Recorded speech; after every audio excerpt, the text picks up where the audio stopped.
জগদ্দা আজকের আমরা ইস্ট বেঙ্গলের বিরুদ্ধে কালীঘাট এসএলের একটা ম্যাচ দেখলাম, সেখানে একটু আশানুরূপ ফলাফল হলো না। মানে ঠিক কি কারণে এটা যদি প্রথমে একটু বল। দেখো, এই সমস্ত টিমের সঙ্গে খেলতে গেলে একটা ভালো প্ল্যানিং দরকার। অন্য যে সমস্ত টিমের সঙ্গে আমরা খেলেছি তাদের সঙ্গে যেমন ইচ্ছা খেলা যায়, কিন্তু এই সমস্ত টিমের সঙ্গে খেললে সেই প্ল্যানিং থেকে যদি বেরিয়ে যাই তখন এদের অ্যাডভান্টেজ হয়ে যায়। বড় টিমগুলো যেমন মোহনবাগানের সঙ্গে খেলতে অ্যাডভান্টেজ হয়ে যায়।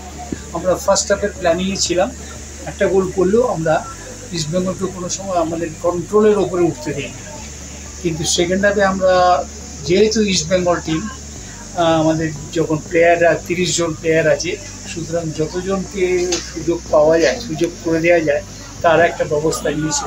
ওই দিন আমরা 5 জন চেঞ্জ করলাম, একটু মুশকিল হয়ে গেল।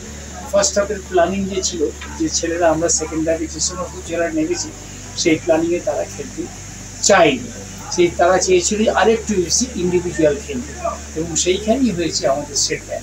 সো আমরা প্ল্যানিং অনুযায়ী সেকেন্ড হাফে খেলিনি বলে এতগুলো ভুল হয়েছে। যদি আমরা খেলতে পারতাম সেকেন্ড হাফে সেম প্ল্যানিংয়ে, হয়তো রেজাল্টটা চেঞ্জ হলেও। জগদ্দা আরও একটা বিষয় আমরা দেখলাম, আজকের বহু সমর্থক রাত থেকে দাঁড়িয়ে দাঁড়িয়ে টিকিট সংগ্রহ করেছিল। একটা ডার্বি আবারও কলকাতা ময়দান জুড়ে একটা বেশ খুশির আবহ চলছিল, একটা লড়াইয়ের আবহ চলছিল, কিন্তু সেই ডুরান ডার্বিটা শেষমেশ হচ্ছে না, বাতিল হয়ে গেল। এই বিষয়ে আপনার অভিজ্ঞতা থেকে আপনি কি বলবেন? এটা সমর্থকদের জন্য কতটা ডিসিশনটা হয়েছে স্টেট অ্যাডমিনিস্ট্রেশনের কাছ থেকে। সুতরাং এইখানে আমরা যারা প্লেয়ার, যারা খেলাধুলোর সঙ্গে জড়িত, আমাদের কিছু বলার নেই।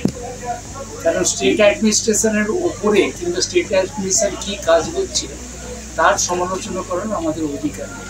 সুতরাং এই প্রশ্নটা তুমি ভাই আমাদের বলতে পারি অযোগ্য জায়গায় পড়েছে, আমরা যোগ্য লোক নয়। এটার সমর্থকদের একটা খারাপ লাগা থেকেই যাচ্ছে, কিন্তু স্টেট অ্যাডমিনিস্ট্রেশনের ব্যাপারে আমরা কি করে কমেন্টস করতে পারি?